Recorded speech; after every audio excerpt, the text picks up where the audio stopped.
Hello, a very warm good morning to all of you and welcome to Unacademy, your one-stop destination for English medium aspirants. Welcome to today's The Hindu newspaper analysis, where we discuss the articles relevant in the Delhi edition of today's The Hindu newspaper, analyze them for their relevance in the prelims and the mains, and declutter the complexities behind those articles. So let us take a look at the topics and the articles that we are going to hold a discussion for today. So today, in total, we are going to discuss around 9 different topics and articles, but 7 of them will be in detail for the perspective of the mains examination, 2 of them slightly briefly for the relevance in the prelims examination. Now, out of the articles that you will find to be discussed here today, there is an overwhelming majority of articles talking about the aspect of healthcare provided, and because yesterday was the World Health Day, that is why today's newspaper consists of a significant number of articles around healthcare. So we shall be taking a comprehensive view around healthcare with the help of these articles. What are the various issues? What are the ways forward? Now this is relevant ideally for your GS paper 2 as well as for your essay paper. Healthcare is also one of those areas which have been targeted by UPSC for the essay paper quite frequently. So these are the topics that we are going to discuss today. So let us initiate the discussion without any further ado, and we initiate the discussion with the first topic, that is Wayward elephant. Now, this is a topic and an article which has appeared in the editorial page, and this article deals with the portion of economy relevant for your GS paper 3. Now, what is this article about? This article talks about the fact that the Monetary Policy Committee has basically kept the rates unchanged, the interest rates unchanged, and is largely waiting for the inflation numbers to return back to normalcy and return to the figure of around 4%. Now that is why, in order to address those fears and those reservations around the portion of inflation, that is why the RBI governor made a statement that all this monetary policy, etc., is to target the elephant in the room, that is inflation. The elephant has been wandering about for the past 2 years, and it appears that it is returning to the forest, and we intend to keep it there for some time. By the elephant here, inflation is being termed as. Now, here, let us understand few portions of the static concept which is ingrained here. First of all, when we talk about the concept of interest rates being unchanged, the rate of interest being raised, the rate of interest being lowered, what is the prime purpose behind it? So here, you have to understand that the interest rates, they are largely regulated in order to control the money supply. The money supply in the economy. That is controlled by this. Now, why money supply? Because money supply, if it increases, means the availability of cash or the availability of money with the larger public. In the simplest of the terminologies, if the availability of money with the larger public, that tends to increase, what will happen? You will go to the market to buy more goods. So, if the supply is unable to meet the demand, inflation will increase. And inflation is never good for the overall economic setup. Because inflation not only brings about inequalities of various different kinds, but also has got a limitation in terms of welfare, in terms of availability of the basic necessities of life. So here, with the increase in money supply, whenever that increases, means more money is available in the market, and that means more disposable money or more money available. When more money is available, that can always lead to inflation. So this inflation is to be targeted. This needs to be tempered. This needs to be controlled. Now for that, what does the RBI do?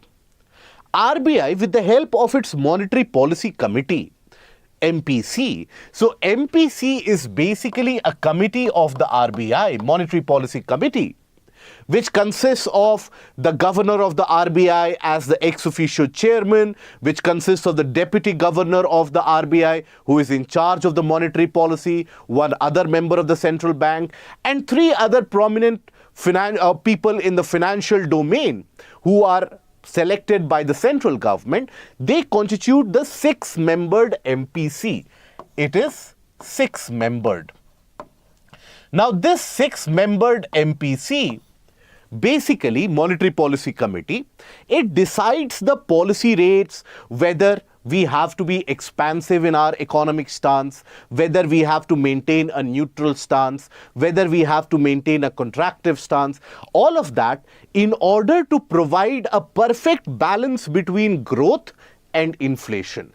That is their main job. That is to provide a balance between growth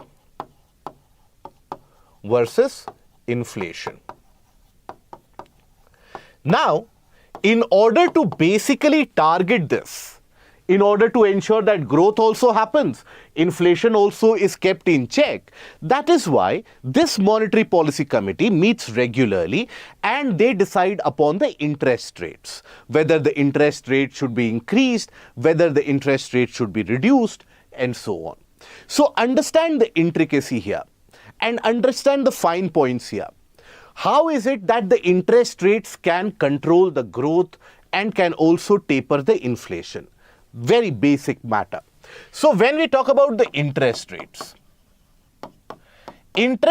which are decided and which are announced by the RBI, based upon that, you have a series of various different interests in the financial system, such as the repo rate, reverse repo rate, bank rate, all of them, they are adjusted accordingly. So here, largely when you hear about the term or when you read about the term interest rate in news, it largely refers to the concept of repo rate. Now here, what does that indicate? What does that repo rate or that interest rate largely dictates? It basically tells you that let's suppose you have a bank A, bank B, bank C. Now these banks, what is their prime job? The prime job of the banks is not to store the money that you go and deposit, because that is a kind of a loss-making endeavor, isn't it? Because for the money that you deposit, the banks will give you some amount of interest rates. That is not at all going to be very profitable for the banks. The banks, they operate on the basis of their lending facility, that how much they are able to lend. If a bank is able to lend more, means what? It will gain interest from that loan that it is giving out, and that will be the bank's earning. So ideally, all the banks would want to lend more. Now, when the banks would lend, that also impacts the growth. How? So let's suppose a bank A. Bank A wants to lend very easily. So it lends to various different companies. Let's consider Adani. Let's consider Reliance. Let's consider HAL, the government-run institutions. All of them it is lending it to. Now these companies, these organizations will borrow money. Why? If they want to spend on or invest in setting up of a new plant, if let's suppose they want to acquire a particular port, if they want to set up a production facility for the new age fighter jets, that is why they will borrow money. Once these organizations borrow money, can we say that eventually it will lead to economic growth and will also lead to job creation? Significant amount of job creation, isn't it? So, A's lending ability in a way dictates the growth and the job creation prospect. So, for growth and job creation to keep on happening continuously, A needs to keep on lending. Now, how will A continue to keep on lending? A will require some money for a temporary basis. Where does that A get that money from? It gets from the lender-in-chief, that is the RBI. Now, RBI will provide the money to these banks, due to which the banks will have the ability to lend furthermore and to larger number of people. But when we say RBI will lend the banks, will it do it for free? No, it will charge a particular rate of interest. That rate of interest is charged by the RBI. Charges interest. Okay. For that temporary disbursal of fund, RBI will charge some interest from these banks. Now, if this interest rate is, let's suppose, low interest, means what? For the money that the banks are getting from the RBI, they don't have to pay high amount of interest. That means A, B and C, these are the banks which I have given as an example. These banks will be tempted to borrow more from RBI. When they are tempted to borrow more from RBI, means what? That they can fuel the growth and the job creation by lending more. So that is why a lower interest rates, whenever they are prevalent, that basically powers greater amount of borrowing, greater amount of money supply. But when we talk about, let's suppose, high interest rate, higher rates, means what? That for the same money that bank A, B or C will borrow, they will have to pay a larger interest to RBI. Means what? They won't be encouraged to borrow more. Right? So, that is how when the Monetary Policy Committee has to influence, or RBI in general has to influence the growth cycle in the country, they tinker with this interest rate. By raising the interest rate, they dissuade or discourage the borrowing which the banks are making. If you discourage the borrowing that the banks are making, means what? Means in a way you are basically putting job creation and growth at stake. When you have to increase the growth, substantially put fillip to the growth and momentum to the growth, you will lower the interest rate so that borrowing is more encouraged. Now there is another twin problem associated. When you lower the interest rate, the banks would borrow more, they would eventually give out more loans. So that means in the market, money supply increases. While it will create jobs, but the money supply increases. And that money supply has got a potential to bring forward inflation. Inflation is never good. So if you want to target inflation, what do? Raise the interest rates. Interest rates, when you have raised, means lesser borrowing, isn't it? Lesser borrowing. And lesser borrowing would actually mean controlled money supply, limited money supply. Right?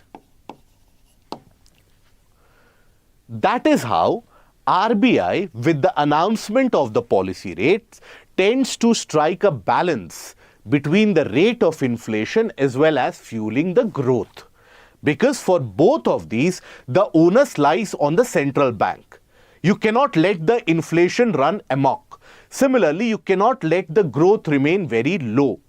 So that is why the Monetary Policy Committee has got its mandate as per the amended RBI Act 1934. The mandate which has been given to it is to keep the inflation in the rate of 4%, roughly. +2.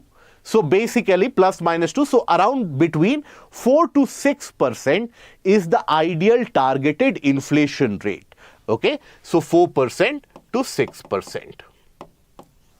Now inflation for the past couple of years has been significantly higher, which is driven by the food inflation as well as the other headline inflation numbers, which has got a significantly debilitating impact on the urban classes, the urban poor, as well as the rural population. So majority of the population of the country, they are suffering under the impact of very high rate of inflation. That is why, in order to bring that inflation numbers in control, this interest rate is tinkered with. Generally, it is put up at a higher rate in order to control the inflation. Having said that, after a long time, almost after a couple of years, these inflation numbers are projected to come to a rate around 4%. And that is where RBI is saying that let us wait for that time, let that rate of inflation come to around 4%, then we will think about lowering the interest rate. As of now, let us maintain the interest rate around 6.5%, which is considered to be high. Let us maintain that interest rate so that final money supply is controlled and eventually the inflation is dragged back to around 4%. So that is the elephant which is being cited in this particular article. The RBI further ahead has also stated that, look, the only reason we are taking that stance is because the growth metrics of the country look to be particularly well performing. When it comes to the overall sentiment in the manufacturing sector, when it comes to the overall sentiment in the services sector, when it comes to the amount of exports, the growth rate of the GDP, all of these indicate a strong growth going ahead up till March 2025, that is the next year. So up till next year, the growth rate of around 7% and above is projected for the Indian economy, which is in a very good and healthy territory. So with that growth rate, the prime purpose is to control the inflation. Now, as this growth rate is increasing, as the consumer sentiment is improving, there will be an uptick in the consumers who are going to buy various products and the private consumption will increase. Let's suppose, for example, to simplify it, let's suppose we consider ourselves. If I am optimistic about the future of the economy, that I will maybe earn some amount of money, you will get some amount of money from somewhere, then you will also have that kind of a tendency that, okay, I have to buy an air conditioner, I will be buying that air conditioner, right? But let's suppose you are very pessimistic that you never know if 2 months down the line you might have a job or you don't have a job because how the economy is performing. The money you would spend to buy that air conditioner, you would rather keep that money in the savings of your bank account. So your spending would reduce depending upon the consumer sentiment. So as the consumer sentiment is largely positive as per the RBI survey, that basically indicates or points to the fact that overall growth metric, private consumption is going to increase and that is going to improve the job creation and the overall growth. So if the growth is already taken care of, all that you need to cater to is inflation. And in order to bring that inflation down, keeping the interest rates at the higher limit. Okay, so with the help of this article, we have understood the basics about what is the relevance of the MPC, Monetary Policy Committee. It is a 6-membered committee. What is the relevance of money supply? What is the linkage between inflation and the interest rate? And how that interest rate also caters to growth, and why is it that RBI has kept these rates unchanged in this particular review meeting. Okay, now after this we enter a series of articles which talk about healthcare, all of them in the region of editorial and the op-ed page of the newspaper today. So starting with the first article around healthcare, that is shaping India's path to inclusive healthcare. Now, all these articles basically are revolving around the fact that on 7th of April, World Health Day is celebrated. And this year's World Health Day's motto has been, My Health, My Right. So, 7th April, World Health Day. World Health Day is celebrated. And also, this year's motto is My Health, My Right.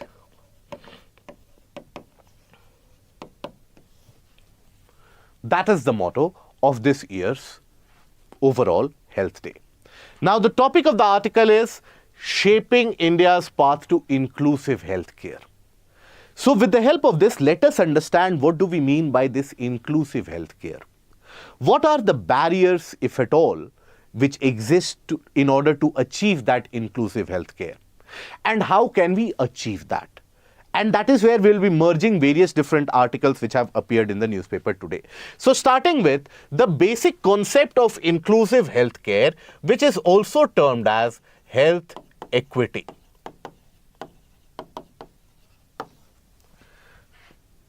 What is this health equity?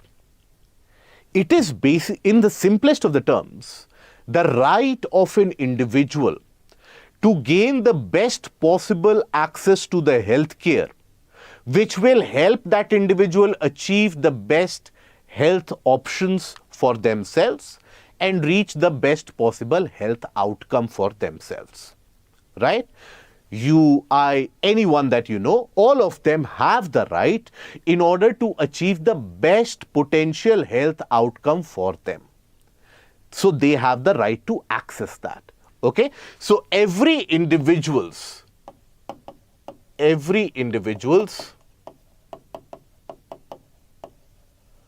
right to attain best health outcome. Now, on the face of it itself, when we talk about health equity, if even a layman asks you that in this world, does everybody have the same equity when it comes to health? Does everyone have the same access to quality health care? The easiest answer is no. People don't have the same access. People don't have the same benefit. Why is it so? It is very much exaggerated furthermore in poorer countries. In developed countries still, you will have a larger coverage of people having quality access to quality healthcare. But in poorer and developing nations, for example in India, you will find that this gap between the population having the access and the population not having that access, that gap is quite large and is very, very stark. So here, let us understand what are the key limitations when it comes to achievement of health equity. Because here we are talking about inclusive healthcare, which is inclusive for everyone. So what are the limitations first of all in order to achieve that? One is the economic limitation, isn't it? The poorer section of the society, they don't get the same adequate amount of healthcare or the same quality of healthcare. The poorer section of the society, many of the times they don't even have the facility to get themselves diagnosed if they are suffering from a disease. So obviously this is a limitation. Other than that, lack of quality education. Lack of quality education. So how is education linked to healthcare? Because if you have an informed idea about what conditions might lead to certain ailments, certain non-communicable diseases such as diabetes, lifestyle diseases, certain metabolism issues, certain issues such as, let's suppose, anemia, etc. If you have an idea about that, chances are you will be a healthier individual because you will take proper precautions. If you don't have that education, for example, the basic requirement that between childbirths you do need to have a gap of around 2 years in order to have a healthy mother or maternal and infant health, you do need that gap of 2 years. That is a matter of education. So if you don't have that education, then chances are you will be putting your health at a greater amount of risk. So this is another limitation. The third limitation that you can think about is significant amount of lack of clean air, clean drinking water,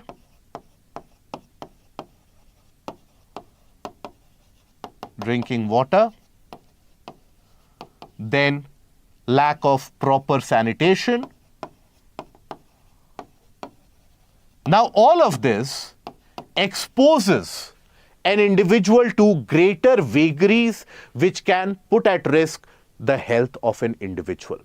For example, the studies have indicated that population or the people living in urban slums, for example, they have 1.5 times greater chances to get impacted by diseases such as tuberculosis and other communicable diseases as well, as compared to the people who are living in well-to-do houses and with proper sanitation facilities. So that means that if you don't have access to clean drinking water, for example, diseases such as typhoid, diseases such as jaundice, and even spread of diseases such as malaria can happen because of the presence of dirty water or stagnant water near your house. Now, this is more to be found in the regions of the urban slum areas. Okay, so that is one of the limitations why you will find poorer health access and poorer health conditions amongst the people. Now, this also talks about the fact that when we talk about these limitations are further exaggerated by certain factors. Factors such as what? These are exaggerated by factors such as climate change,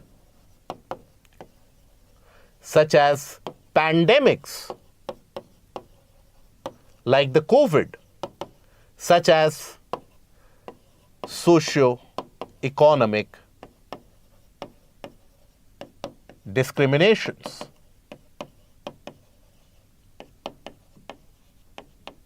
Let's talk about each of them. For example, climate change. Take the case of any particular city. Climate change will bring about a variation in the amount of rainfall. Let's suppose in today's condition, when the heat waves are quite oppressive and cities like Bangalore, they are suffering from water scarcity. When you talk about the rich and the affluent sections, they will always have that access to significantly good quality of water, right? Regardless of howsoever amount of money is required, they will fetch that clean drinking water for themselves. But what about the poorer sections? They will go for any amount of water or any kind of water which is available. It can be of very poor in quality conditions. It can have significant health implications. Communicable diseases can spread through. So observe how climate change has led to water scarcity, and this water scarcity in itself finds its own way of spreading in between the rich sections and the poorer sections. The poorer sections will get impacted more, right? Then the case of pandemics. Now, our experience from COVID-19 pandemic is still quite fresh. Now, during that COVID-19 pandemic, what was the experience? The well-to-do people of society could still find access to healthcare facilities, could still find admission in various different healthcare regions. But when it comes to the not so well-connected members of the general population, they found it increasingly difficult to get access even to oxygen cylinders because of the shortages. So here also the incidence or the impact of this inequality is further exaggerated during pandemics.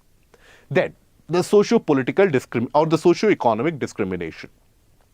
It has been found that when you talk about even women in the poorer strata of the society, around 60% of the women in the poorer strata of the society, they suffer from one or the other forms of anemia. When it comes to people from the scheduled caste and the scheduled tribes of the society, the National Family Health Survey has indicated that there is a greater incidence of diseases in the poorer sections of the society. When it comes to non-communicable diseases, the NCDs, their impact is also unusually large on the scheduled caste and the scheduled tribe members of the society, which tells you what? That these inequalities get exaggerated because of these factors here. So that is why one has to target health equity, access to quality health care. And how do you do that? So for that, you have some amount of government schemes. So ways to achieve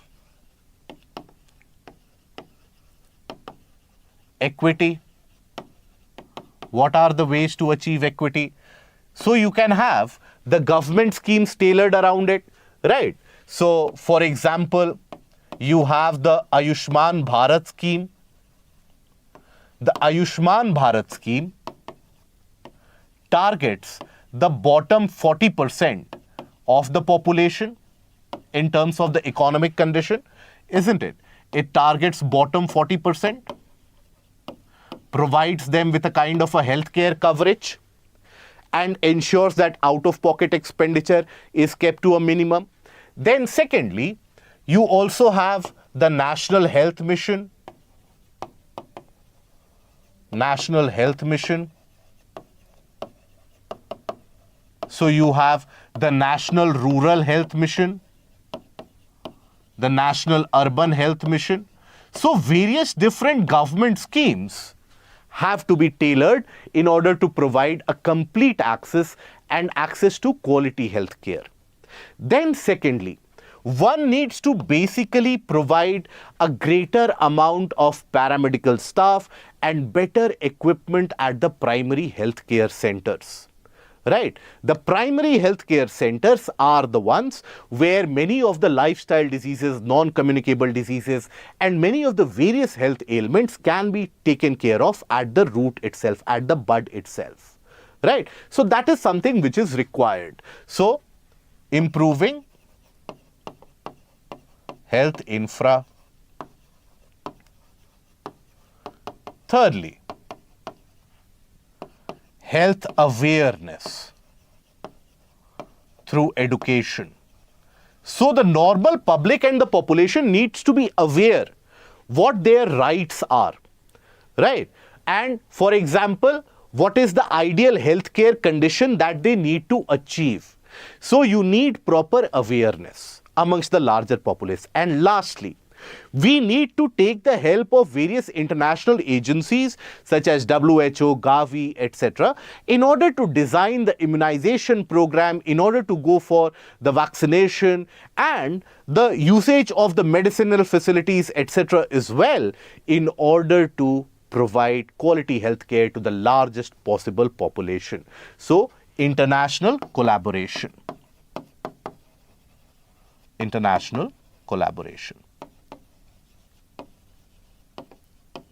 So these are the conditions, these are the various steps that can be taken in order to make the healthcare facilities more inclusive so that each and every member of the society has that access. So what have we discussed in this article? What is that health equity? What is the factor of it? Why it is required? What are the limitations to it? What are the conditions which exaggerate that health inequality, particularly in our country and other developing nations?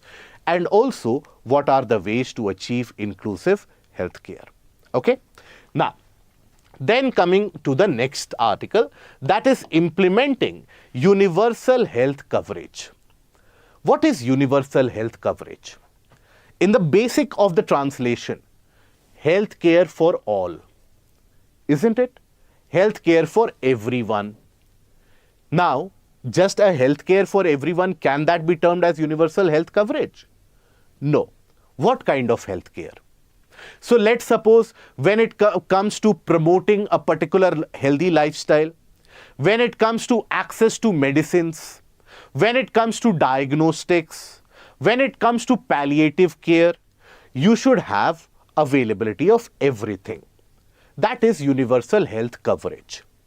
That universal health coverage is something which needs to be provided for the well-being of the population. Why? Because when we talk about our own country, for example, in our country, I hope we are aware that one of the largest out-of-pocket expenditure that a poor individual makes or the poor household makes, out-of-pocket expenditure is targeted to healthcare. Out-of-pocket expenditure means, let's suppose I have 100 rupees that I have earned. Where do I spend that 100 rupees? So there is an increased average that around 50 rupees out of that 100 is spent on healthcare. Now that means that for the poorer section, now they are left with only 50 rupees. With which they have to take care of the education of the young ones also, they have to take care of the food items also, of the quality of lifestyle also, everything.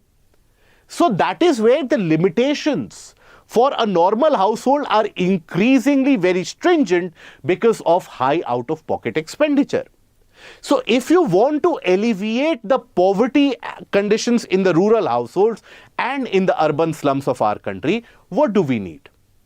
We need that this out-of-pocket expenditure should not happen. Now for that, what do you need to do? Provide universal health care. Right? So that is why universal health care is also a solution to get rid of poverty, is also a solution to provide equality in the society, is also a solution in order to improve the standard of living of the people in the society. Now, this healthcare is a constitutional right. It is not a fundamental right as per the Constitution, but when it comes to the directive principles of the state policy, as per the directive principles, you have multiple articles which talk about providing and ensuring healthcare. For example, Article 39A, 39E rather. When you talk about Article 39E here, so Article 39 talks about what? The state to secure the health of the workers. That the government has to secure the health care of the health of the working class, right? So that is health of the workers. Then Article 47, to promote well-being and the nutritional status of the population. That is also a part of the directive principles of state policy. Furthermore, even when the country went for decentralization and basically brought about the Panchayati Raj institutions, there also you had Article 243G. 243G of the Constitution, it basically talks about the panchayats and the municipalities to strengthen the public health. So all these articles, they talk about improvement of public health. But still, there is a dichotomy. When it comes to healthcare comes under the state list, right? It is under the purview of the states. When it comes to the basic necessity of providing that universal health coverage for everyone, a state cannot do so. It has to be done by the center, right? So a matter which is in the state list and a policy which has to be brought by the center, how will you gain a convergence there? So that is why a complete and a very smooth achievement of that universal health care is something which is still not very clear, which is still not very smooth because of health being under the state list. That is why even the implementation of a uniform policy in order to attain quality healthcare access, that uniform policy is also not strictly adopted and implemented in various parts because of this limitation, right? So how do we achieve that?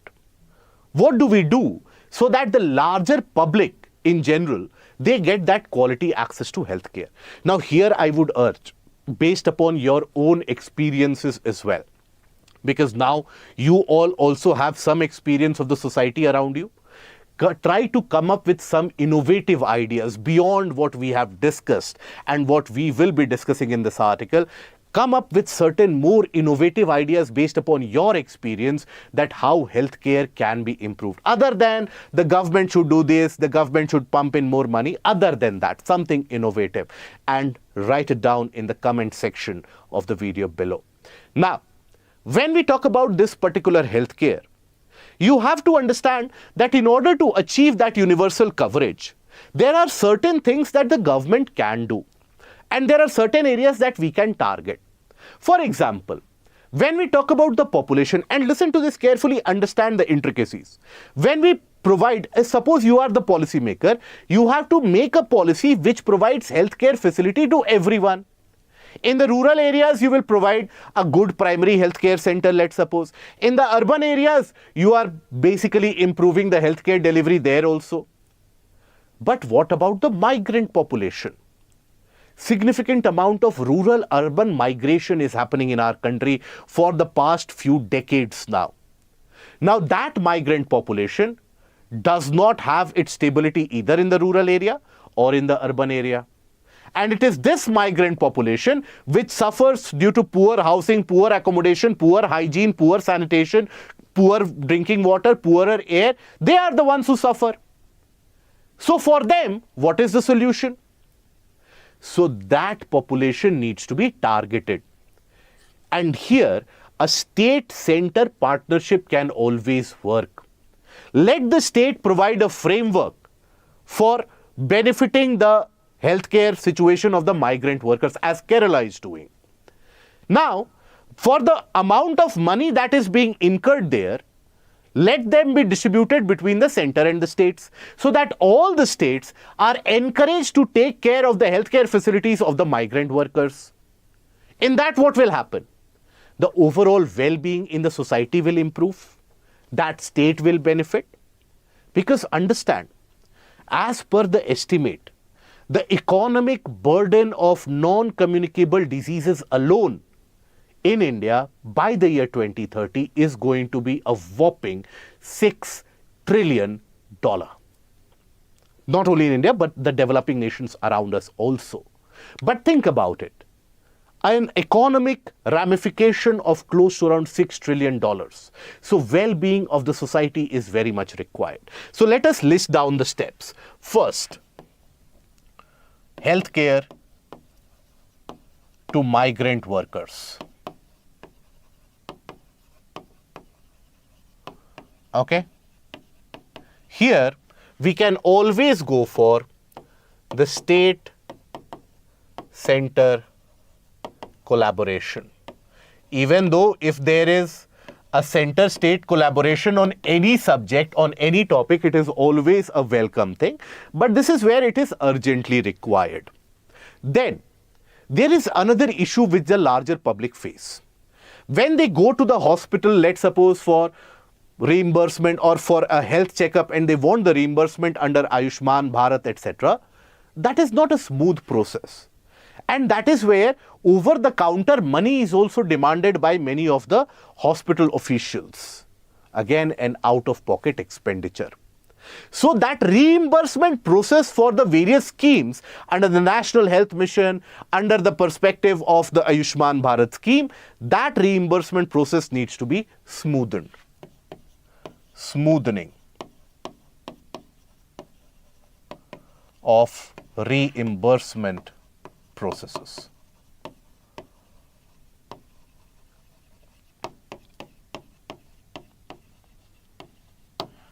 Right? Then, make the healthcare inclusive, whereby the caste divide, the class divide, the region divide, in many of the cases the racial divide, that is simply put out of the picture. So let's have that informative dashboards. Let's have that inclusive community participation. So that is also very much required. So inclusive healthcare, something that we discussed in the previous article. Community-based approach for healthcare. For example, encourage the community to work on the healthcare, to establish a well-being center in that region.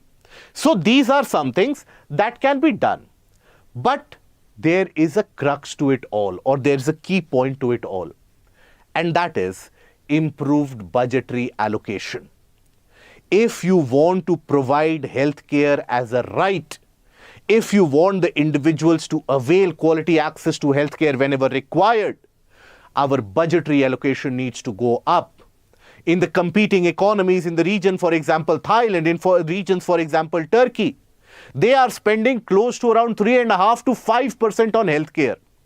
An expanding economy like India, even if we ensure 2.5% to 3% of a regular spend on healthcare, 2.5% to 3% of our GDP, if we are spending that much, the condition of healthcare will start improving quite rapidly. So that is something which is required to be done. Now, then coming on to the next article.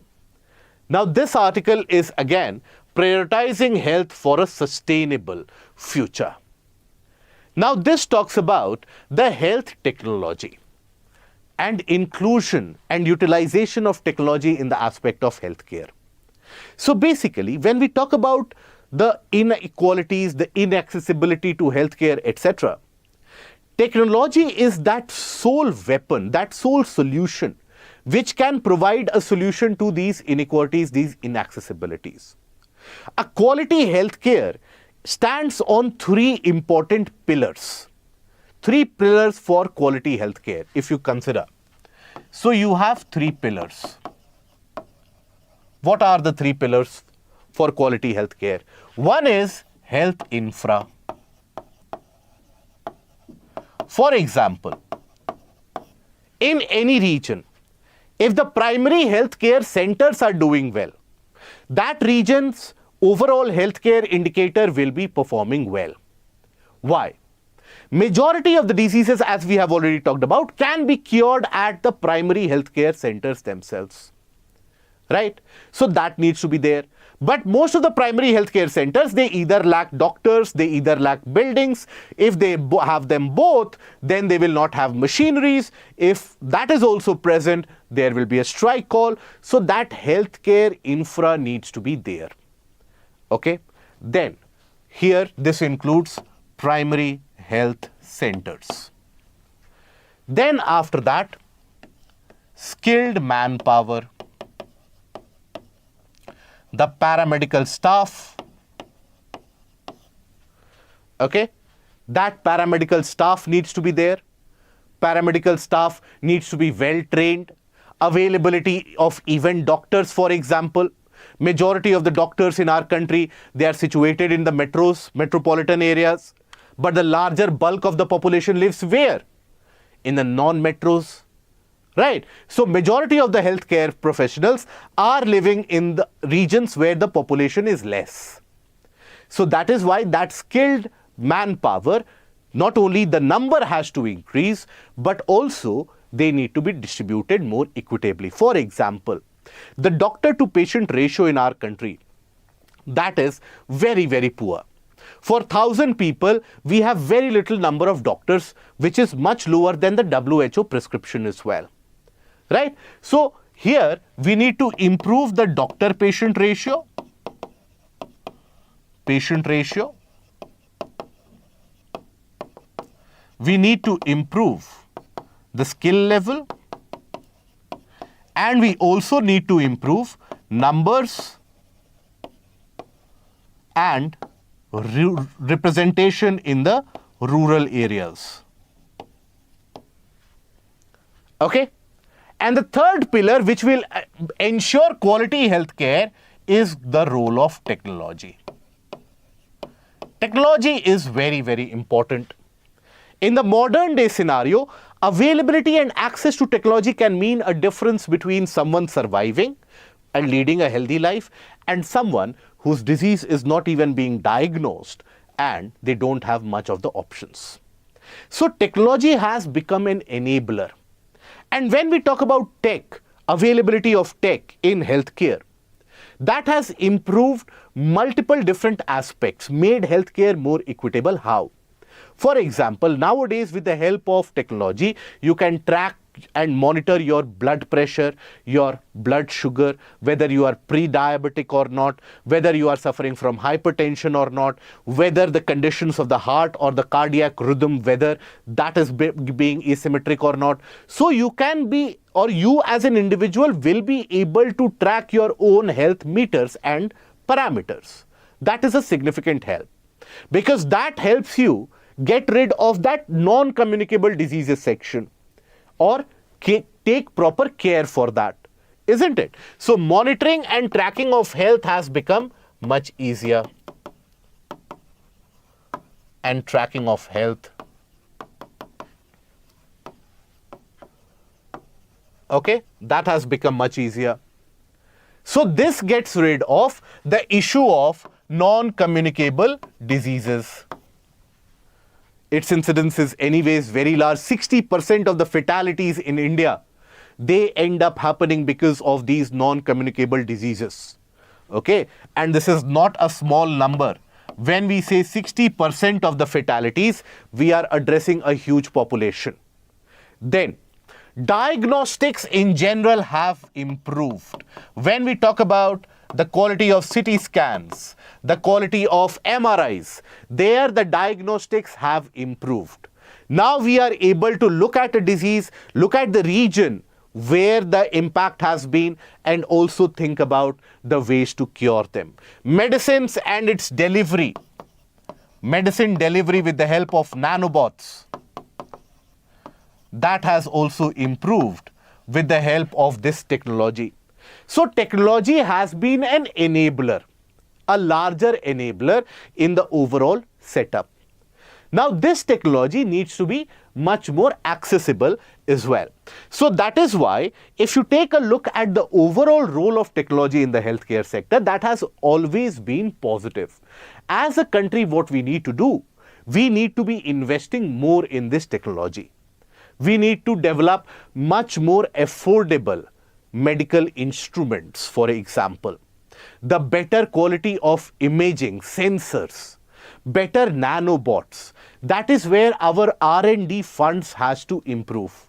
And that is where private participation, the institutional participation, that is the medical hospitals, the medical institutes, their participation has to increase.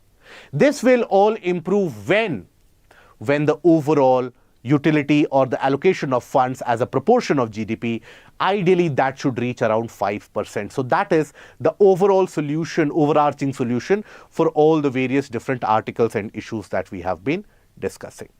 Now moving on to the last article regarding this healthcare for today, and that is private healthcare needs reform in the public interest. Private healthcare. Movies have been made, articles have been written, essays have been penned down talking about the atrocities of the private sector in healthcare. Now, recently you had Forbes releasing a list of young and the new billionaires in our country. Healthcare and people from the private healthcare, they found their share. And that has been the case. In India, the pharmaceutical bosses and the people running the private healthcare centers, they end up being amongst the richer individuals. And after that pandemic, the COVID-19 pandemic, this has been increasing, which is a bit counterintuitive. Because during these pandemic years, that is when the healthcare professionals should have worked much more in a way, in a much more beneficial manner for the society, so that there is a larger welfare which is spread. Having said that, while the private healthcare has improved the healthcare accessibility to the larger population, it is much better now, given provided that if you have a medical insurance, if you have, let's suppose, resources with you, you can get quality access to healthcare facilities, which earlier you would only be restricted or limited to the government healthcare centers. Now you can have the access wherever you need, whatever is required, right? Now this private healthcare system basically constitutes a whopping 70% of our healthcare system. But all of you and all of us have heard various different stories and have experienced worse scenarios on the hands of the private sector.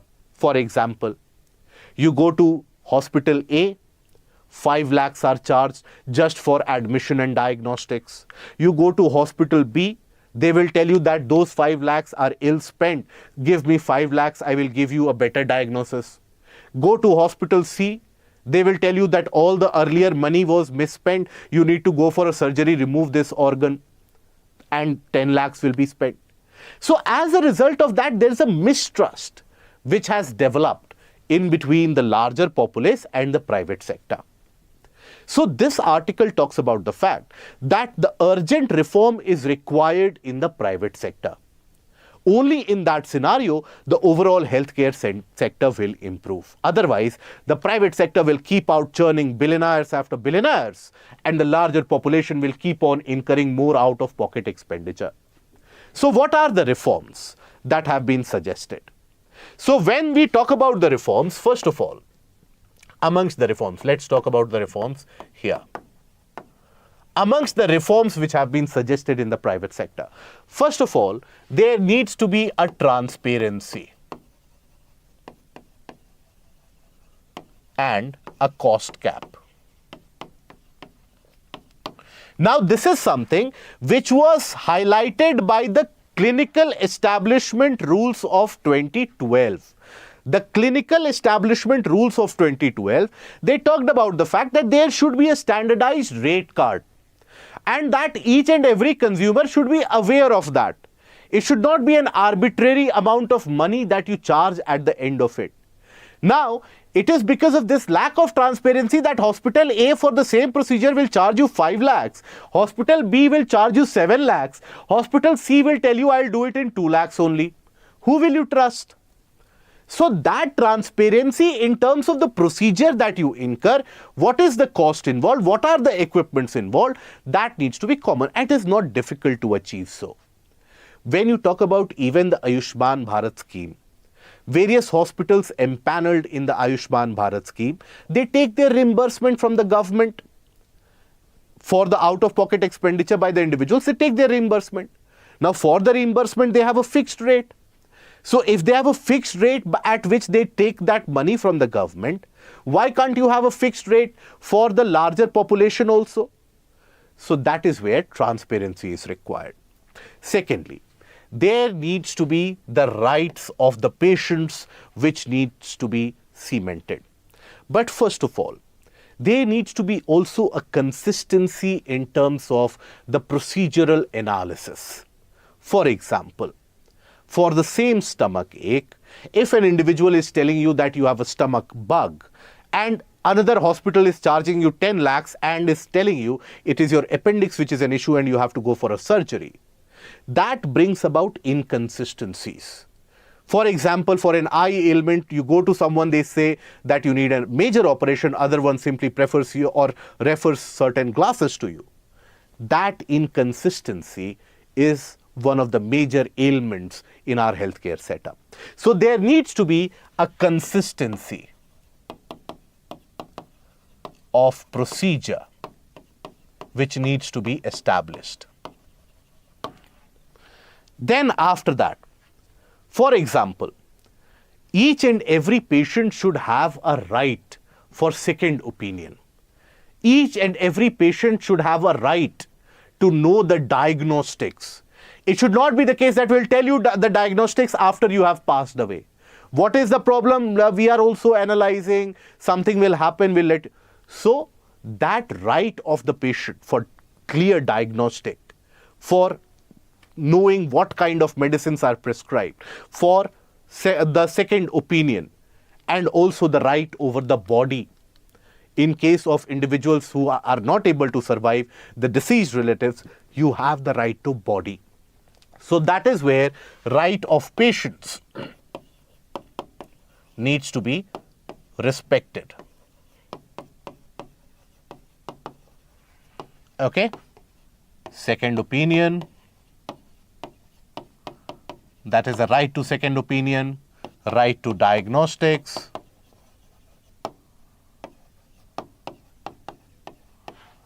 knowing the diagnostics, that needs to be there. Then after that, there needs to be a larger reform in the National Medical Council, as is suggested in this article, that the National Medical Council has become quite an elitist body where a complete democratic representation of the healthcare sector is not there. So you need to reform the NMC, National Medical Council of NMC. Then capping the fee structures. The fee structures of private colleges. How will that help? So when you have the private colleges charging incredibly enormous amount of money, in that situation, there will be the ability, there will be the temptation of the individual medical ones, individual medical houses to also make a lot of money. That is where the fake diagnostics, fake medicines, all of them come in. And eventually you need a collaboration of the institutes at the central and the state level in order to come up with a standard operating procedure when it comes to the clinical establishment rules, which discuss about the transparency which is required. So once you ensure at the crux of it transparency and proper communication about how the various different hospitals, private organizations, they operate, automatically there will be an increased accountability as well. So that reform is very much required. So that basically summarizes all the articles that we have discussed about healthcare. Now, just to bring that all into perspective once again, what is it that you can relate to? What is it that you can conclude from? First of all, one needs to provide health equity. So health equity is required. But in order to provide that health equity, you need to get rid of the limitations. That is poverty, discrimination, pollution, population, all that discrimination you need to get rid of. And you need more public allocation of funds, better international collaboration, etc. Once you have attained that health equity, in order to attain that health equity, one of the tools is the role of technology. Better diagnostics in order to improve the access to healthcare in the remotest of the area. That is where the role of technology comes in. Then both of them should be targeted to provide universal health coverage. Now, universal health coverage is something for which you need to provide the migrant workers with that health coverage. You need to provide easy reimbursement facilities, easy referral facilities, community-based healthcare organizations, etc. All of that will provide that universal health coverage. But a large role in providing that universal health coverage will be held or will be played by the private healthcare organizations, the private hospitals. Now, these private hospitals, there the reform is needed so that all these can be achieved. Okay, so that is the key point which drives the discussion around healthcare today. Now coming to the next article. That is, what is the technology behind manufacturing a semiconductor chip? Now, semiconductor and the semiconductor manufacturing is something which has been in significant amount of news post-COVID pandemic, because for the entirety of the world, semiconductor manufacturing is largely restricted in 2 to 3 geographical locations of the country, of the world rather. One is obviously the region of China and Taiwan. That is where in bulk, large amount of semiconductors are manufactured, which then plays a role in the operation of your mobile phones, operation of the TV screens, operation of the computers, even the functionality of the vehicles and automobiles. So that is one zone. Then you have US. US goes for still a very specialized fabrication of certain semiconductors which provide critical technology. Then you have fabrication which is also done in the Nordic region of very unique kind of semiconductors, because semiconductors require a very unique technological prowess. Now, post-COVID pandemic, the world came upon the realization that we need a reliable semiconductor supply, because the supply from China was getting interrupted and that impacted the global supply chains for years to come.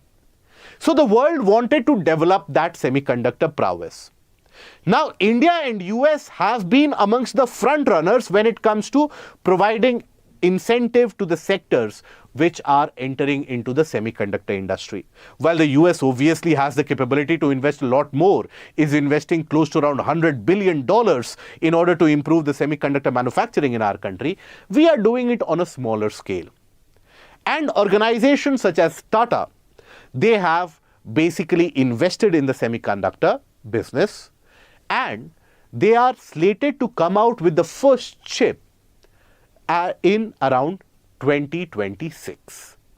So in 2026, Tata Sons, basically the Tata Group which partnered with the Taiwan Power Chip Semiconductor Manufacturing Company, will set up a 300 millimeter wafer fabrication plant in Gujarat to come up with a 28 nanometer chip. So these are the terms that you come across: wafer, chip, and so on. So it is that semiconductor chip which is very small.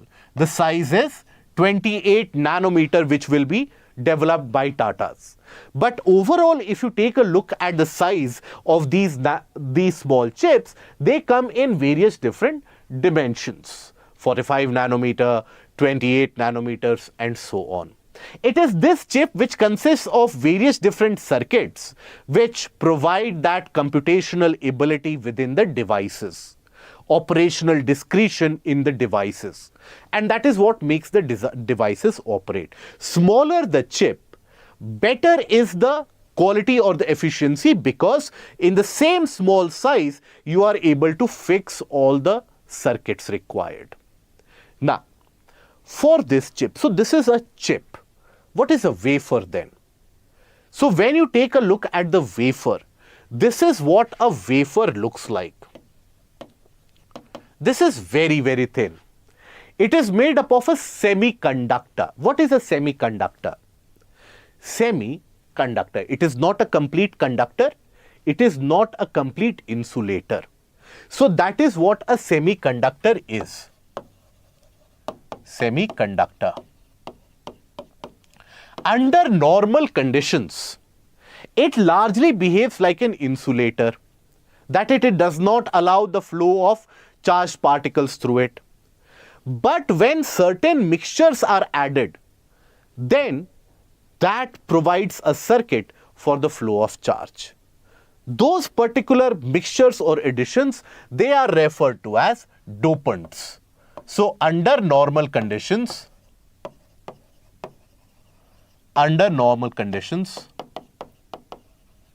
do not conduct. But that is why you add dopants. Allows conduction. Okay. Now this is a very high-tech process. That is why various countries have not been able to develop this technological prowess.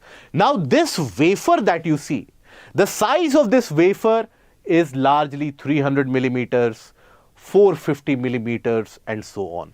From this wafer, as you can see, there are multiple such corrugations, each of them indicating a chip.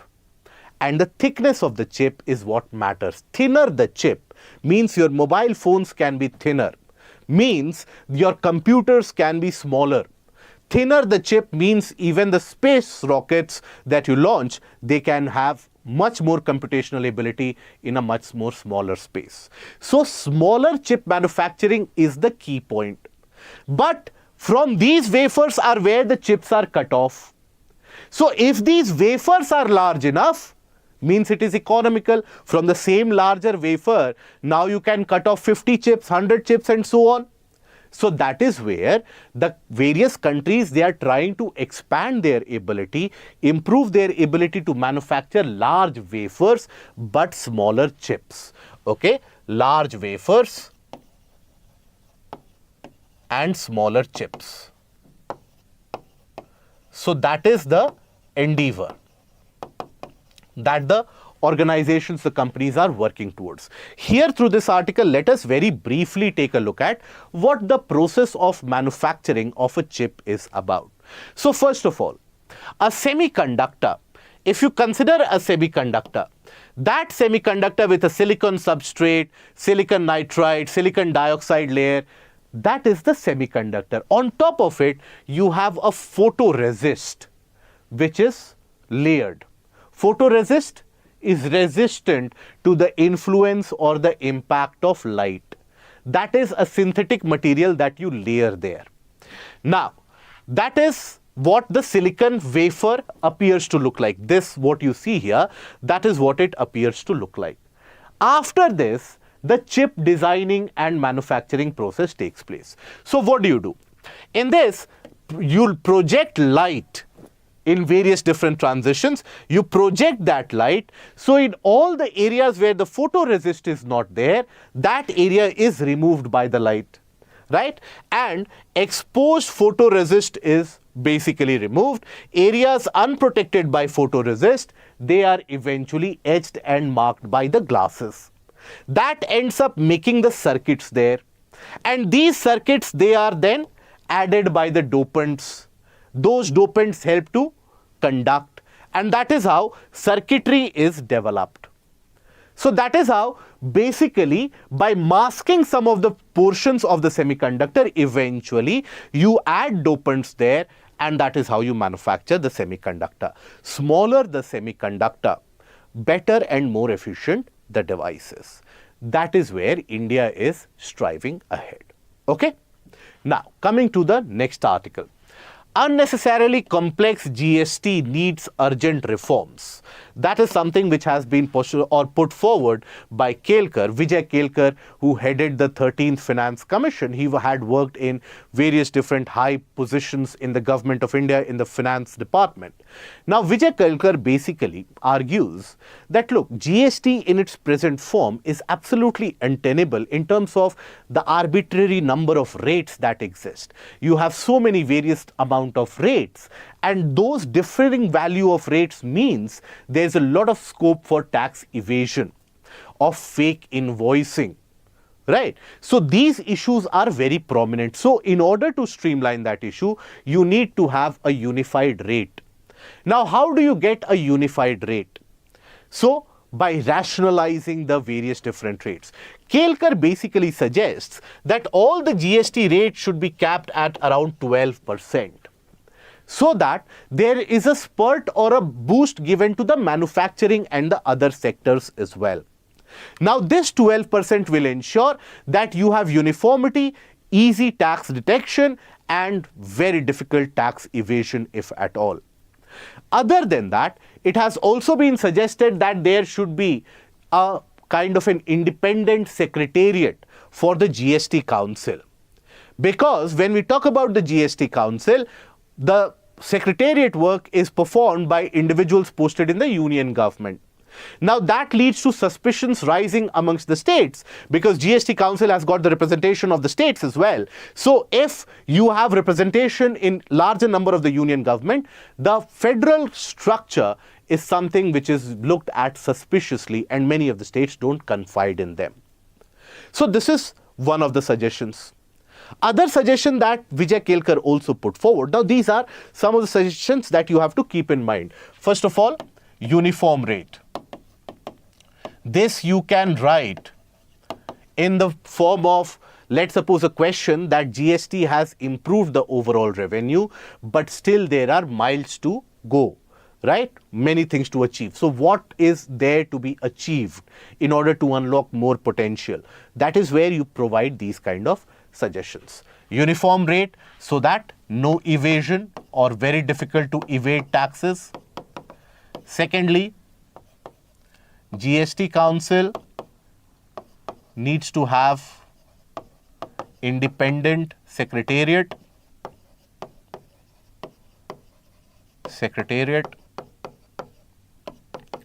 Then 50% division between center and states when it comes to the taxes from GST. Then after that, one of the very remarkable things that have been suggested, which has got a potential to completely change how our urban areas and rural areas are governed, is the fact that this GST tax that has been generated, a portion of that should be given to the third tier of the government setup also. Means that the money from GST collection should be given to the panchayats and the municipalities also. That will substantially improve our ability to construct roads in the urban areas, decongest, urban mobility solutions, urban waste management, urban housing, all of them can be targeted. Okay? Money from GST to be given to third tier of the government. Okay, so these are some of the recommendations which have been made by Vijay Kelkar to improve the amount of money collected in GST and also to have a kind of a uniform policy for GST which is acceptable to all the states as well. Because increasingly you will find there are large number of conflicts between the center and the states regarding the funds of the GST. And still, despite the fact that our direct tax revenues have gone up, our GST collections have gone up, right? Still, the urban governance is very poor. The municipalities are significantly impoverished. That is where these recommendations can be of help. Now, coming to a couple of articles regarding prelims. First is US, Britain, Australia mulling expansion of AUKUS security pact to counter China. Now, what is AUKUS? AUKUS, which was established a couple of years back, that is a security grouping of 3 countries. Okay, so basically here Australia, UK and US. Now, the prime purpose of this AUKUS was to challenge Chinese hegemony in the region of the Pacific. So what they wanted to do was basically establish a manufacturing capability and help Australia manufacture nuclear-powered submarines, which can challenge the hegemony of increasing Chinese force in the region of Pacific. So nuclear-powered submarines without the ability to fire or without the nuclear weapons, so to say. So nuclear-powered submarines. Nuclear-powered submarines are the ones which can stay underwater for an unlimited time duration. Only they will surface only if they have to restock for fuel, right? Or not fuel rather, but for food and the change of personnel. Fuel is something which will operate endlessly. That is why nuclear-powered submarines, they add a significant amount of stealth characteristic without nuclear weapons. Now, this grouping is something which is being expanded, and the countries of Australia, US and UK, they are thinking to expand it to even Japan, to include Japan also, so that there can be a kind of a challenge in the Indo-Pacific region to the hegemonic characteristic of the Chinese technological prowess also, to work on co-developing quantum computing, undersea hypersonic artificial intelligence and cyber tech. So for that, Japan is being targeted by these nations to be included in the security pact. Now this is, think about it, this on the one hand will almost double or duplicate the role played by Quad. Other than UK, Australia, US, Japan, they are included with India in Quad also. But Australia, Japan, US and UK now, they will establish this new AUKUS grouping. So that is where you have multiple duplicate roles, all of them targeting the Chinese hegemony. But eventually, you need a clear-cut path for development of the region to bring people along with you. Only then the predatory economics of China can truly be targeted. Now, then coming to the last topic, and that is about the volcanic vortex. Volcanic vortex. Now, what you see here, what you see in the form of these rings, that is what is termed as a volcanic vortex. So how does it come into existence? This has been released by Etna from the volcanic eruptions of Etna to the south of Italy. Now there, these volcanic vortices are rising significantly in large numbers. What are these? These are basically rings, and these are condensed water vapor. This is nothing but condensed vapor. Now, here what happens is, when you have a volcanic eruption, the crater has got a central round opening. So when lot of gases, and amongst the gases in a volcanic eruption, water vapor is the predominant gas. So when the gases are pushed with a very large force, immediately what tends to happen is basically, as these gases, they come out of the central crater, they take that rounded circular ring-like shape. But they condense very quickly as soon as they are ejected from the crater. And that is where they take the shape of the condensed vapor ring. That is what is referred to as a volcanic vortex. Okay. Now coming to the couple of questions, the main type of questions which can be asked from this area. Discuss the concept of health equity. Mention the reasons why developing countries lack equity of healthcare. So what is that health equity? That is something you will mention in the introduction. The right of every individual to gain access and to achieve the best potential health outcome for oneself is the health equity. Then what are the limitations across the globe? How they are exaggerated by climate change, pandemic, and also the social discrimination. With the help of the examples, you can list that. Okay. You can also provide the way forward if the question is asking so. Discuss the role of technology in improving the healthcare setup, better diagnostics, better medicinal care, better and improved quality checks, more decentralization, more accessibility. Around these, you revolve the answer. Okay? So that is all that we have for today's analysis, and that is what the article and the newspaper truly comprised of today. So that will be all from our side. If you have liked the video, please don't forget to click on the like, share and the subscribe button. Till we meet again tomorrow, take care of yourself. Goodbye.